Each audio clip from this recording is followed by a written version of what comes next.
로마서 1장 18절로 20절. 하나님의 진노가 불의로 진리를 막는 사람들의 모든 경건하지 않음과 불의에 대하여 하늘로부터 나타나니 이는 하나님을 알만한 것이 그들 속에 보임이라. 하나님께서 이를 그들에게 보이셨느니라.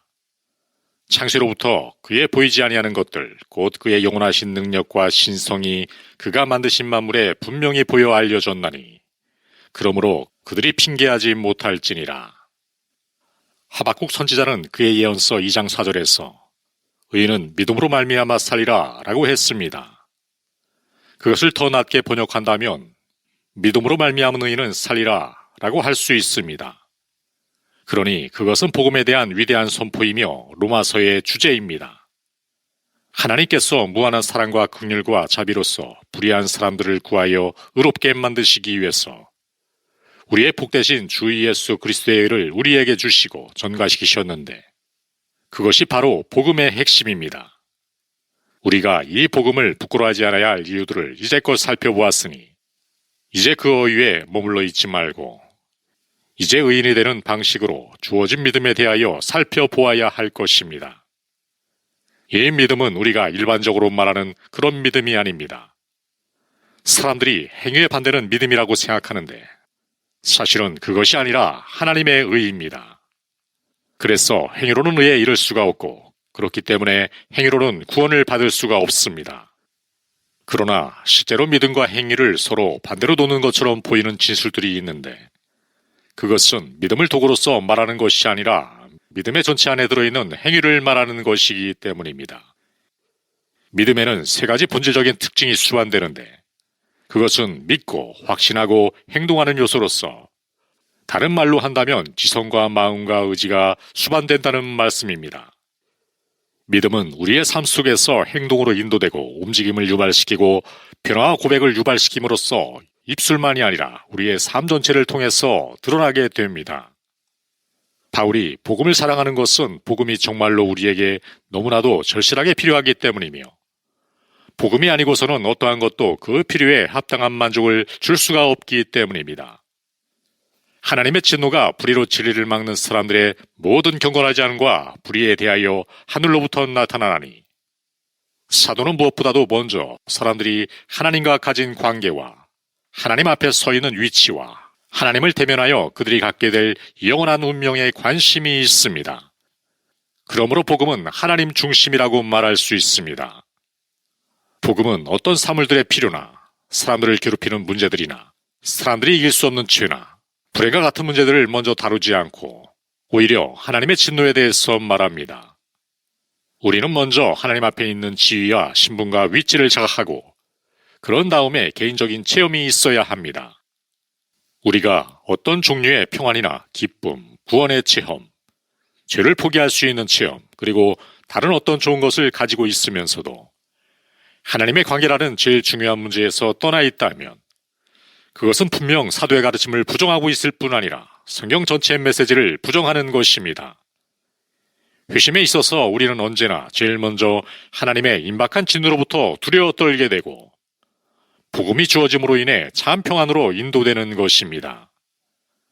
불신자들은 하나님의 진노에 대해서 생각할 수조차 없는 것으로 여기며 하나님을 자기들의 입장에서 어떤 친절을 보이는 존재로만 인식하려고 합니다. 신학에 있어서 자유주의자들 또는 현대주의자들은 하나님의 진노에 대하여 전적으로 부정하며 그 개념은 구약의 신의 잔재나 유물에 불과하다고 하면서 구약의 여호와는 무서운 존재이며 피에 굶주린 존재라는 식으로 말합니다. 그리고 예수 그리스도의 하나님은 사랑과 부성애에 넘치는 하나님으로 진노의 개념과는 전혀 맞지 않는다고 합니다. 하나님의 진노에 대한 교리를 믿고 있으며 또한 잘 알고 있지만 그것을 말하기 싫어하는 사람들이 있습니다. 그들은 하나님의 진노라는 개념을 피해가려고 하며 증거하려고 들지 않습니다. 그 이유는 사람들이 그 교리를 싫어한다는 이유 때문입니다. 그러나 그것을 빼놓으면 복음의 영광을 누릴 수가 없고 구원의 가치를 상실하기 때문에 그렇게 해서는 안 됩니다.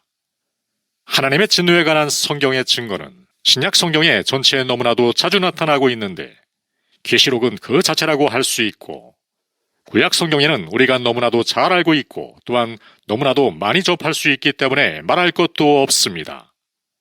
하나님의 진노의 교리는 신약 성경에서나 교회의 역사에 있어서도 마찬가지였습니다.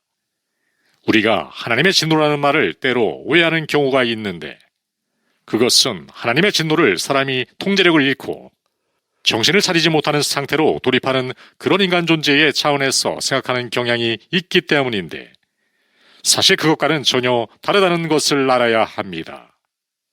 하나님께서는 죄를 미워하시는데 죄는 하나님께 구역질하는 혐오스러운 것입니다.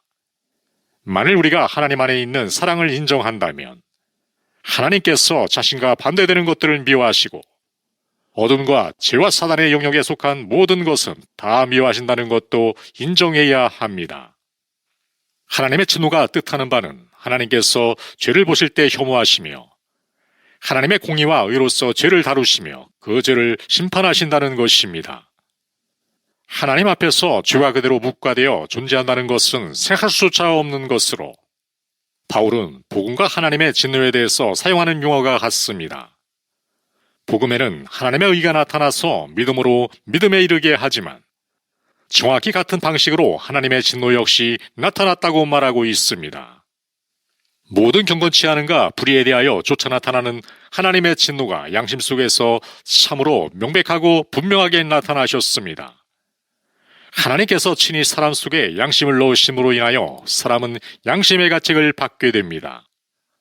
어떤 법을 어기면 그 법을 어긴 것 때문에 육신적인 차원에서 고통을 받게 됩니다. 또한 자연법칙을 어기면 어떤 확실한 징벌을 당하게 되는데 만일 건강법칙을 잃게 되면 그 대가로 건강에 해를 입듯이 말입니다. 창세기 3장에서 발견되는 피조계와 자연계의 모든 상태가 죄에 대한 하나님의 진노의 계시로 나타납니다. 성경에서 말씀하시는 가시와 엉겅퀴는 죄를 향하신 하나님의 진노의 일부입니다. 세상에서 가장 아름다운 정원을 가졌다고 할지라도 얼마간 방치해두면 여러 가지 잡풀과 원치 않은 것들이 자라나서 흉한 모습을 드러내고 결국 그것은 짧은 시간 내에 황폐해질 것인데 그것은 타락 때문에 땅에 가해진 하나님의 저주 때문입니다. 죄로 인해서 그 형벌로 우리에게 찾아온 하나님의 진노 가운데 가장 큰 것은 사망입니다. 우리는 역사 속에서 나타나는 하나님의 진노까지도 볼 수가 있습니다. 성경의 역사 속에서 나타난 하나님의 진노는 먼저 아담과 하와에게 주어진 형벌로 땀을 흘리며 애를 쓰지 않으면 안 되었다는 것과 잉태하는 고통과 수고를 당하게 된 것입니다. 그리고 가인의 경우가 그랬고 초대왕인 사울이 고통을 당했습니다. 그리고 하나님께 크게 사랑을 입은 사람이었던 다윗도 죄를 지었을 때 그 대가를 톡톡히 치를 수밖에 없었다는 것과 많은 사람들이 그 원리에 의해서 다루어지는 것을 볼 수 있습니다. 성경 밖의 역사에서 나타난 하나님의 진노 또한 성경의 역사의 원리와 같습니다. 두로와 시돈과 다른 나라들의 이야기에서 알 수 있는데 선지서들 중에서 열방들을 향하신 하나님의 진노는 확연하게 드러납니다. 오늘날에는 이미 다 드러난 상태이지만 2차 세계대전 중에서 모든 그리스도인들에게 앞으로 일어날 일로서 큰 위로가 되었던 것은 하나님의 공의에 따른 진노를 믿기 때문입니다. 당시 히틀러 같은 사람이 성공하여 일어서도록 하나님께서 허용하셨지만 그것도 어느 지점까지만 허락하신다는 것을 알고 있었기 때문입니다. 하나님께서는 그처럼 죄를 미워하시고 그냥 묵과하실 수 없어서 그 죄를 징벌하시기로 작정하셨고 그 죄에 대하여 의로운 요구를 하셨는데 하나님께서 그 죄를 심판하셔야 했기 때문에 그리스도께서 십자가에 죽으시는 일이 있게 된 것입니다.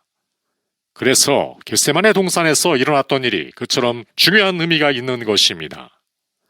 거기서 우리 주님께서 고뇌하고 땀이 핏방울이 될 정도로 고통을 당하시면서 할 수만 있으면 이 잔을 내게서 옮기시옵소서 라고 말씀하셨던 것은 십자가의 죽음이 어떠한 것을 의미하는지 아셨기 때문인데 그것은 죄를 향하신 하나님의 심판이기 때문입니다.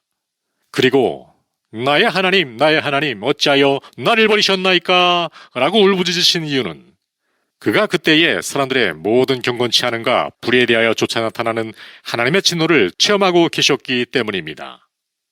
심판은 즉각적일 수도 있고 그렇지 않을 수도 있지만 반드시 오고야만 한다는 것은 절대적으로 확실합니다.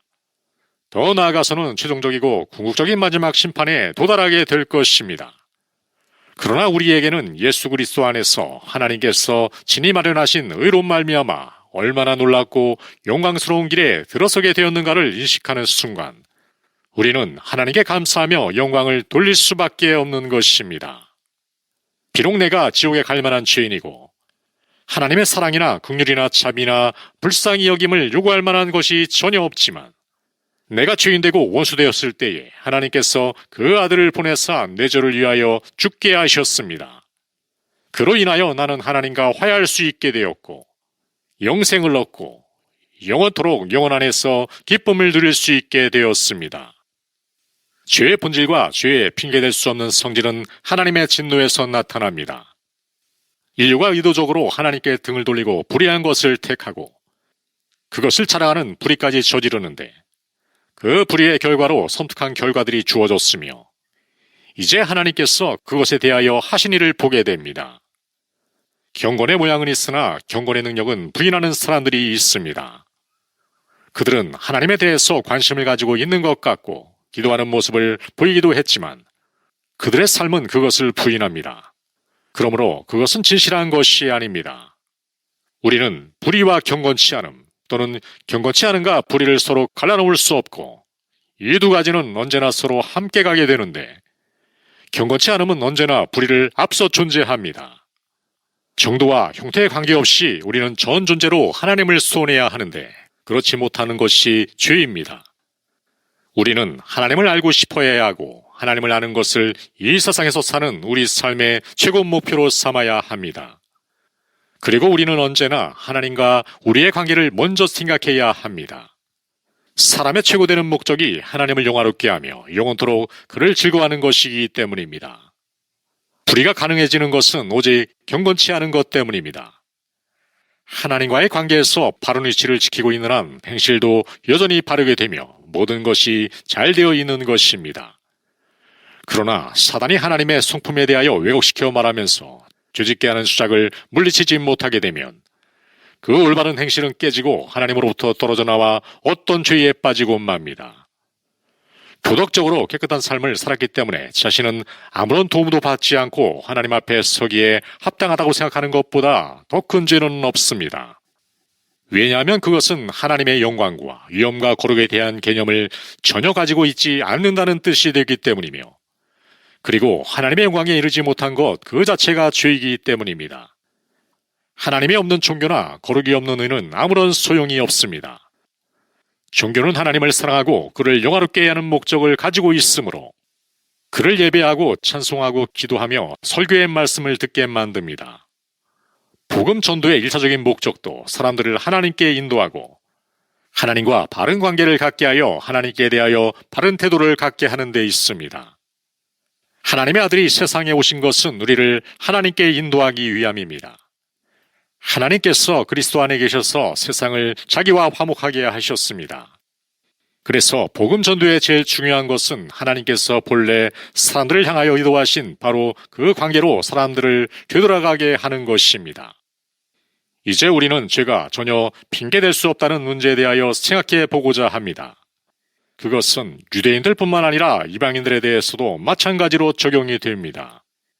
인류가 이러한 문제에 대하여 몰랐다고 핑계를 들어놓을 수 없다는 것인데 그 이유는 그들이 진리를 알고도 고의로 그것을 막고 끌어내렸기 때문입니다.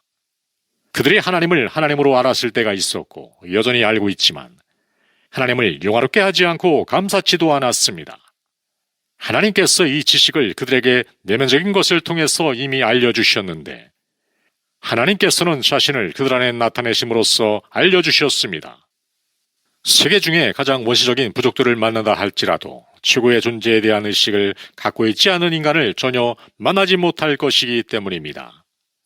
하나님께서는 자신을 사람들의 양심을 통해서 즉 옳고 그름에 대한 의식 그리고 죄는 심판을 받는다는 것과 우주를 도덕적으로 통치하는 분은 의롭고 정의롭다는 느낌을 가지게 하셨습니다. 또한 하나님께서 유면적인 것을 통해서 이 지식을 주셨는데 창조를 통해서 자연 속의 자신을 분명히 드러내셨다는 것입니다. 하나님께서는 태양과 달, 별과 짐승들, 우주의 질서와 체계, 계절 등 이 모든 것들은 하나님에 대한 분명한 증거들로서 하나님께서 존재하신다는 것을 보여줍니다.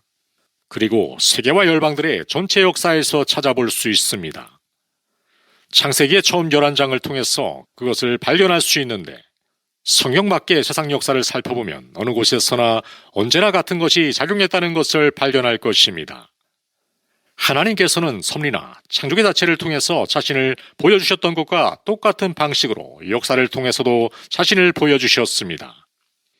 이제까지 증거했던 모든 것들이 이방적인 나라들에게 해당되어 그들이 핑계댈 수 없다면 특별한 계시를 받고 하나님께서 내려오셔서 말씀해 주시는 은혜를 받았던 유대인들이야말로 얼마나 더 핑계댈 수 없겠습니까? 이제 현대에 와서는 자연인들에게 나타난 하나님에 대한 분명한 증거에 더하여 특별 계시인 구약 성경과 그 후에 예수 그리스도의 나타나심, 그것에 더해 신약 성경까지 주어진 현대인에게는 핑계를 댈 수 있는 조건은 더욱더 희박해진 것입니다.